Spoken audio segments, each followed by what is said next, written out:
இன்றைக்கி தக்காளி சாப்பாடு ரொம்ப ஈஸியாகவும் சீக்கிரமாகவும் எப்படி செய்கிறது அப்படின்றத இன்றைக்கி பார்ப்போம். இதுக்கு ஒரு பாத்திரம் நல்லா சூடாகட்டும். இதில் ஆயில் மட்டும் ஊற்றிக்குங்க. இப்போ ஒரு 3 ஸ்பூன் ஊற்றிருக்கேன் நான். ஆயில் நல்லா சூடாகட்டும்.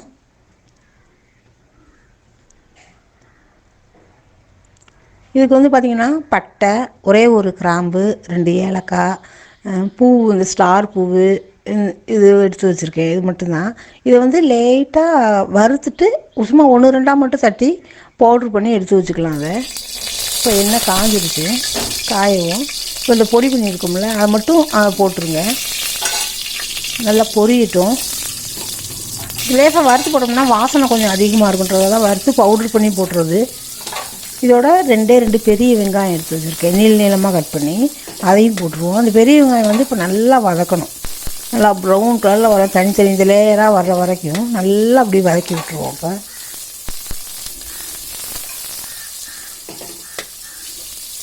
நல்லா வதங்கட்டும். இது நல்லா வதக்க தான் வாசனை நல்லா அதிகமாக இருக்கும். அதனால தான் நல்லா அதை வதக்கி விட்டுருவோம். இதோட கொஞ்சம் உப்பு சேர்த்துக்குங்க. நல்லா ப்ரௌன் கலரில் வந்துருச்சு. இதோட இப்போ ஒரு 6 தக்காளி பழம் கட் பண்ணி வச்சுருக்கேன். அந்த தக்காளி சாப்பாடுனால தக்காளி பழம் அதிகமாக போட்டால் தான் நல்லாயிருக்கும். அதனால் தக்காளி பழம் ஒரு 6 பழம், அளவான சின்ன பழம் தான். அதையும் போட்டு இப்போ இதையும் நல்லா அப்படி வதக்கி விட்டுருவோம். இதோட ஒரு 4 பச்சை மிளகாய் சும்மா 2 கீரி மட்டும் வச்சுருக்கேன். போட்டு நல்லா அது வதக்கட்டும். இஞ்சி பூண்டு பேஸ்ட்டு ஒரு 2 ஸ்பூன் எடுத்து வச்சுருக்கேன். அந்த இஞ்சி பூண்டு பேஸ்ட்டையும் போட்டு அதையும் நல்லா அப்படி வதக்கி விட்டு நல்லா கிரேவியாட்டம் வர வரைக்கும் நல்லா வெந்துடணும். அதோட கொத்தமல்லி தலையும் கொஞ்சம் கருவேப்பிலையும் எடுத்து வச்சுருக்கேன், அதையும் போட்டுருவோம். இப்போ நல்லா அப்படி கிரேவியாட்டம் வர வரைக்கும் இந்த மாதிரி நல்லா வதங்கணும். வதங்கினதுக்கப்புறம் இதுக்கு சாப்பாட்டு அரிசி தான் நான் கழுவி சுத்தம் பண்ணி கொஞ்சம் ஒரு 1/2 மணி நேரம் ஊற வச்சு தான் எடுத்து வச்சுருக்கேன்.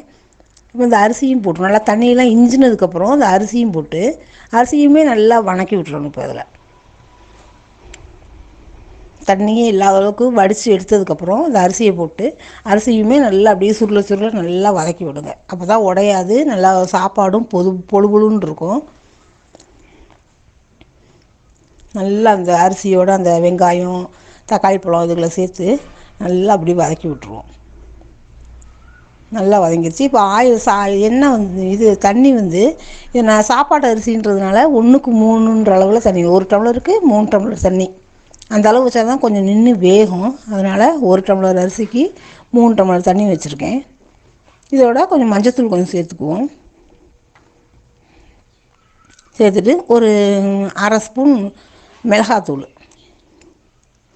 வேணுன்னா உங்களுக்கு இந்த கரம் மசாலா வைக்கிறதுல அது வேணாலும் போட்டுக்கலாம். அது போட்டால் ரொம்ப வாசனை அதிகமாக இருக்கும் சாப்பாட்டுக்கு. அதனால தான் நான் அது சேர்க்கலை. நான் மிளகாத்தூள் மட்டும்தான் சேர்த்துருக்கேன். இதில் இந்த வாசமே இதுக்கு சரியாக இருக்கும். இந்த பட்டை இதெல்லாம் வாசத்துக்கு இதுக்கே நல்லாயிருக்கும். இப்போ குக்கர் விசில் போட்டுருங்க. இப்போ விசில் வரட்டும்.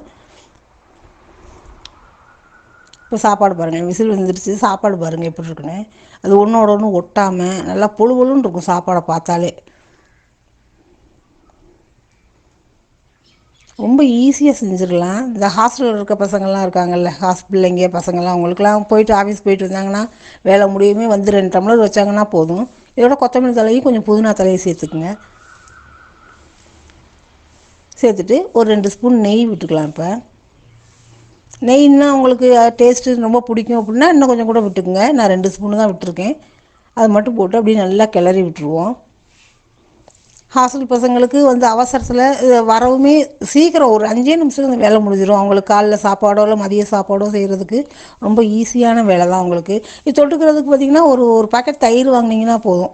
ஒரு பெரிய வெங்காயம், ஒரு கேரட்டு, 2 பச்சை மிளகா நறுக்கி போட்டு தயிர் வெங்காயத்தோடு சாப்பிட இது பிரியாணி டேஸ்ட்லேயே இருக்கும். இந்த வாசனைக்கும் தயிர் வெங்காயம் சாப்பிட்றதுக்கு பார்க்க பிரியாணி டேஸ்ட்லேயே இருக்கும். ரொம்ப நல்லாயிருக்கும். நீங்களும் இது மாதிரி ட்ரை பண்ணி பாருங்கள். எப்படி இருக்குன்னு சொல்லுங்கள்.